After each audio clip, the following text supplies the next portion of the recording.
Good day, mga boss. So, ngayon, pag-usapan natin ngayon ang sum if function. So, dito, meron tayo dito nga nakalagay na mga dataset. Meron tayong months, branches, total sales.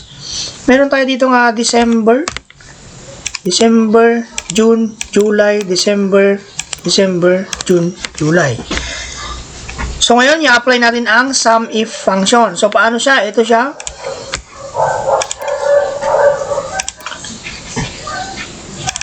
Ito yung formula niya. So, meron tayo dito, isa-select natin ang C1 to 26. So, nasaan si C1 to 26? So, ito siya. C1 to 26. And then, meron tayo dito nga nakalagay na December. Ibig sabihin, ito yung hahanapin natin. So, ilan yung December na nakalagay dyan? Meron tayong isa dito.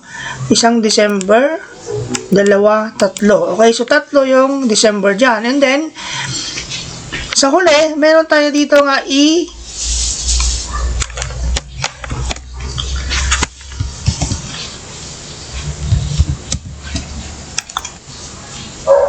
meron tayong E21 to E26. So, saan siya? So, eto siya.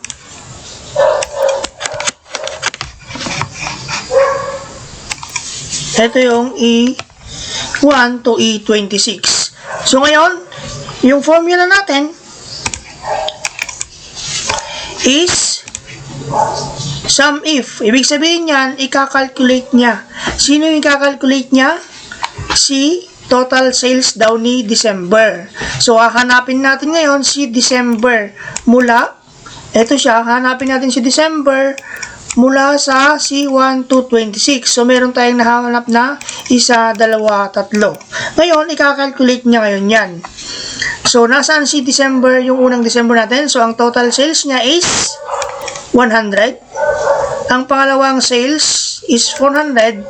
And then, ang pangatlong sales is 500. So, since if ang gamit natin, sum if ang gamit natin, kakalculate niya. So, once na in-enter natin itong formula na ito ng sum if function, kailangan mo pakita ang 1,000. Okay, so 1,000 siya. So, na-compute yung 100, 400, 500. So, equals to 1,000. Okay, pupunta tayo ngayon sa pangalawang senaryo. Paano naman ito? Meron tayo dito nga pangalawang formula. Ngayon naman, ang hahanapin naman natin ngayon si kawayan. Si kawayan, nasaan si kawayan? So, nasa hanay siya ni branches.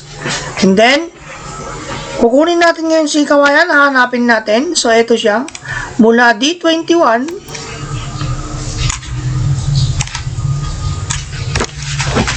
okay, mula D21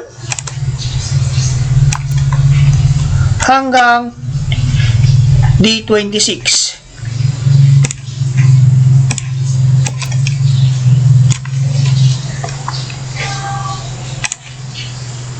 And then, nahanapin natin si kawayan. And then, ika-calculate niya ulit. Ilan yung total sales kay kawayan? So, meron tayo ditong nahanapan na isa and dalawa. Okay, so ang value niya is 100 plus 400. So, ibig sabihin yan, pag in-enter natin itong formula na ito ng sum if function, kailangan ma-compute niya si 100 plus 400. So, kailangan 500 ang magpakita. Okay, so yan ang sum if function. So, una, hahanapin natin yung exact data and then ika-calculate niya ngayon yung may mga assigned na values kagaya ng mga integer. Okay, example ng integer dyan, mga price. Yan, mga integer dyan, mga number. So, since sum if ang discussion natin, so it's more on calculation. Dito naman tayo sa pangalawa. So, meron tayong sum if function. Meron naman tayong sum ifs function. So, meron na siyang S ulit. So, ito siya. Paano naman ito? Okay, meron tayo dito nga formula again. Kung paano kunin ang sum if function. So, meron tayo dito nga example number 1. Okay, ito siya. Ngayon, isi-select natin hahanapin natin ngayon si pork. Saan natin mahanap si pork? Malamang nandito siya sa cell name na to. Okay? Nandito siya sa column na to. So, ngayon, hahanapin natin. Kukunin natin yung cell name, mga cell name. Meron tayo dito nga C. 33 to 36. So, yan. And then, kukunin natin ngayon yung price. Meron tayong price dito mula sa E.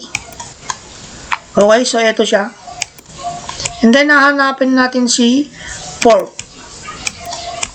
Okay, meron ba tayong nahanap na pork? Meron. Meron siyang nahanap na pork na dalawa. Meron siya ditong isa. Meron ditong isa. And then, dalawa. Ngayon, sa pangalawang if natin, meron tayo dito nga, hanapin natin si supplier na Jer. Okay, saan natin hanapin si supplier na Jer? Ibig sabihin, nandito siya sa D33 to 36. So, nandito siya. Ilan yung nahanap nating Jer? Okay, meron tayong nahanap na dalawa. Isa, dalawa. Ngayon, ang hinahanap natin ngayon dito is, merong pork at meron siyang Jer. Okay, yung supplier dapat ni Jer, yung supplier na si Jer na supplier is, dapat nagsusupply lang siya ng pork.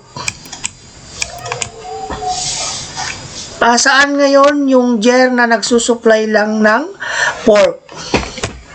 Okay, ito.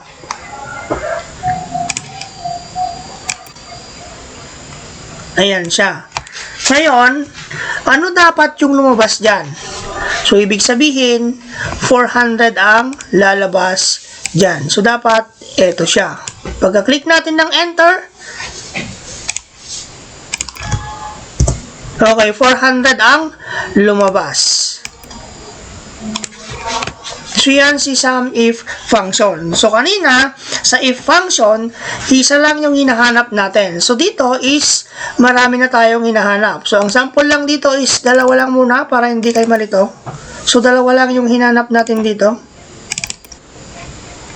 Si supplier na Jer at ang sinusupply niyang product ay pork lang.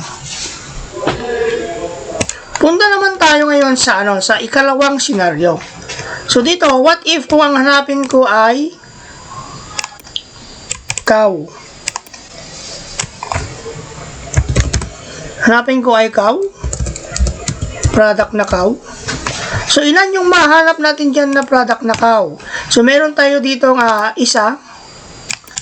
And then, dapat ang meat supplier niya, o kaya ang farm supplier niya ay si Jer ulit. Okay, dalawa ang nakita natin dito. Isa, dalawa. Pero, ang sinusupply ng isa ay cow product.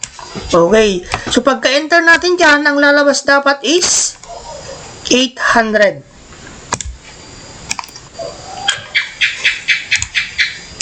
Enter. Okay, so 800 ang lumabas. So, ganun ang nested if. Marami tayong hahanapin sa nested if. So, hindi lang isa. Sa if kanina ay, so, nested if or SUMIF, I should say.